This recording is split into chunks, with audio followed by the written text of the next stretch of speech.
Viewers, welcome to my channel EC16. இன்னைக்கு Tamil Nadu syllabus standard 12 ஓட chapter 7 example number 7.50 பார்க்கலாம். Intervals of monotonicity கண்டுபிடிக்க சொல்கிறாங்க. லோக்கல் எக்ஸ்ட்ரீமா கண்டுபிடிக்கணும். எஃப் ஆஃப் எக்ஸ் கொடுத்துருக்காங்க. ரொம்ப ஈஸியான சம்.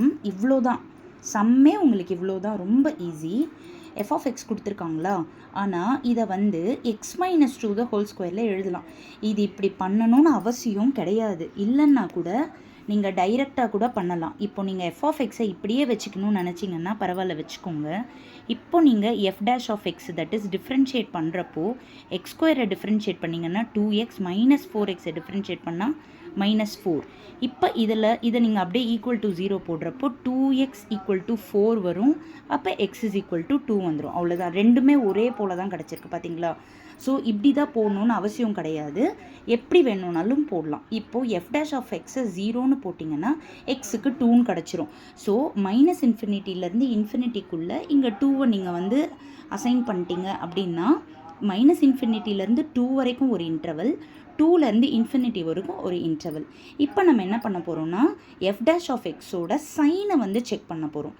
இப்போது இதுக்குள்ளே என்ன வேல்யூ எடுக்கலாம்? நம்ம 1 எடுக்கிறோன்னு வச்சுக்கோங்க. இந்த 1 எஃப் டேஷில் சப்ஸ்டியூட் பண்ணணும். மோனோடானிசிட்டியில் எஃப் டேஷில் சப்ஸ்டியூட் பண்ணணும்.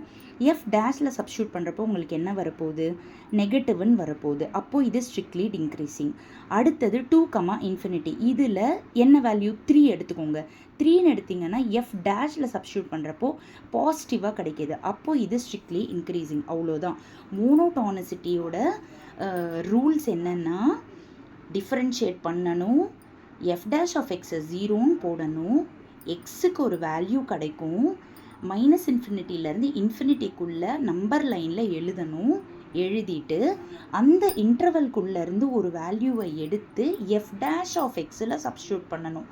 சப்ஸ்டியூட் பண்ணி நெகட்டிவ் வந்துச்சுன்னா ஸ்ட்ரிக்ட்லி டிக்ரீசிங், பாசிட்டிவ் வந்துச்சுன்னா ஸ்ட்ரிக்ட்லி இன்க்ரீசிங். ஓகேவா? நிறைய இருக்குது. அப்சல்யூட் எக்ஸ்ட்ரீமா, அதே போல் வெறும் ஸ்ட்ரிக்ட்லி இன்க்ரீசிங், மோனோடானிசிட்டி, எதுவுமே குழம்பாமல் ரூல்ஸை கரெக்டாக பார்த்து புரிஞ்சுக்கோங்க. Thank you viewers.